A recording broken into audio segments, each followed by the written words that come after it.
Mayam Taram Noxeri, Loina Channel Sina, Nasi, Changaga, Taraga Mangasuba, video a mo in a Lokasariba, video say, Sajibu Tagi, Maruiba, Numit Tavan, Matanganico. Sajibu Tagi in a Serabu in the day, Nasigi, video Sigi, Hek Mamang Daitare, video Matagat Sakravani Mayamadu Sangilaga in Biro, Serabugi, Hogi Kang the Bayadaba, Karadum, Ayadum, Tagat Sagaritarico.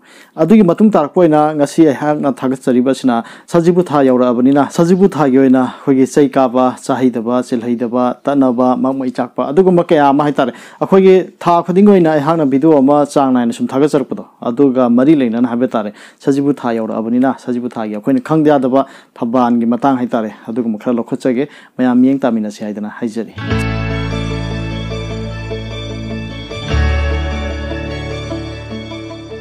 Sajibu Tagioina, Aquina, Hex Sajibu Jake Palapomatum, Aquini Kanjari, Sajibu Serao, Sedum, Mayangi, Canis in the Dum Tung Agalabanico. Aduna, Sajibugi no Pan Basi, Hogi Serao Haidana, Namidamale. Adugatarini Pan Baitarico, Masino Comolitung Patpa, do Adugi Toromama, Laiko, Lai Torom Daitare, Adugataraga Mangani Panba, Sajibugi, Masina Kumuna Popo Koiramba, Numitni.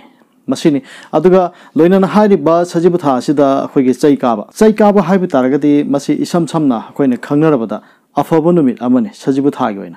Habidi, Haiba, Numit Asida, Akogi, Tawa Mahoba, Upisamakabra, Hova, Natraga Sangaba, Natragana, Yuma Masabagi, Sangaba, or more later Sigumba, Adu the Natanaki Gari, Malayba, Adegi, Laidana Poras of Malay, Copada, Hari, Saikaba Numisi, Tawadi Ampai, Aduna Saikaba, Sajibuta, Saturday, Sunday, Monday, Hariba, Numi Ahumsini. Numida Humsida Popa Angangcha, Masimito Mian Boy in Hadan Hibiram, Mayam Marakila Pomatamda, Mayam de Kara Mahan Hitoshing Toy Bugumba, Adugumba, Sigumba, Oigale, Saikaba Numita Popusing Jadana, Habiram, Aduna, Mito Mihenba, Popunumit, Oin Sudum, Launabia Habitare, Aduna, Sajibu Tayoina, Saikaba, Saturday, Sunday, Monday. Loinana, Tanabunumit. Tanabunumisi, Sajibu Tayoina, Sita Pibira Misse, Nomizing Amasung Nintokabani. Tanabase, Maruina, Ahoge, Patabunumit, Amogum, Longnay Hitare, Hariban Messida Tawai Panba, Jiva Sangdog Jim, Sigum Sitonati, Aduga Pabatavamata, Ugumba, Natagana Potsa, Malay Ugumba Hitarico, Masimatanga, Tanabunumisica, Tauna de Hitare, Sum Yang Rubumatanda. Adubu, I have a hygienic body. Aduga Halamasing Habidamaduni, Madudi Karigumba, Tanabunumisa, Masi Karigumba Saikaba Taraba, Aditadi.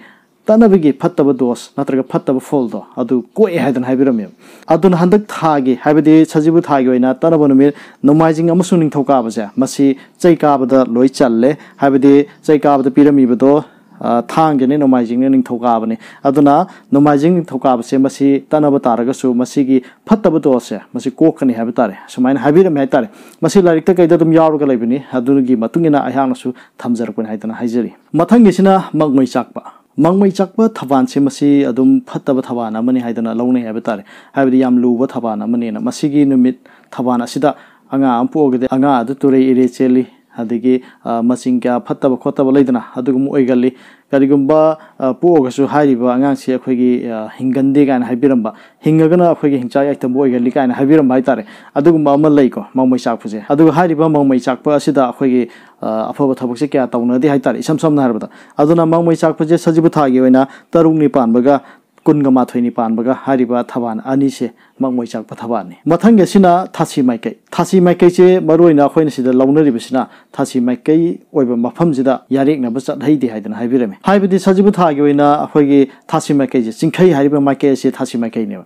Aduna Kanaguma Mure, Mana, Sinkai Hariba Maike, Asomda, Yarik Naba, Sat Haiti. Masi akhoi singkhai habi kamani yeng na habi matamda mahana lariba yumdo adudagi yeng apkum matamda singkhai mai kai haitare adom da taragadi mana sathoga li uguduruba mafamje adu phatte habi tare sajibu thagi oina mathang da chahi da basi laidabagi matang lokhachage chahi da basi laidabase hojik matamda kya kana lawna dragasu mamangi pai posingna yam kana ngaktuna sanarame ado kanagum kharana sum chahi da basi laidabase adum thagat piro haire aduna masi su lokhachabani sajibu thagi oina chahi da basi lafu tharoga Funil Harise, Anisha Sahidi Haiden Habirami.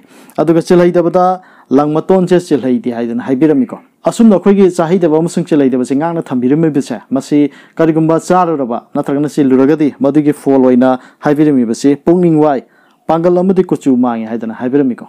Pongal कुचु मांगेना सुमाइना थंबिरम हाइबे तारे मसिनी सजिबु थागी ओइना मरुइबा थबान खरा मयांगी दमकता खुदोल तमजाबा मणिपुर मिरर गी साइट गी हाइबे तारे ngasi gi video इंबेरे बिसिनाव सिंगु चैनल सिना हानिया लेतन थागत फुंगदोक सरी वीडियो असिबु लाइक अममम तो इशु नबिरमो हाइदना हाइजरी अदोंगी लाइक अमना अहाना वीडियो सेमनिंग बगी इथिल के आमा फाव हाइदना मयाम थमजरी ngasi गोइनदी मतंग स्वाइदा वीडियो सिलु सिंजरगे कांगलैपा इमाना याइ फरे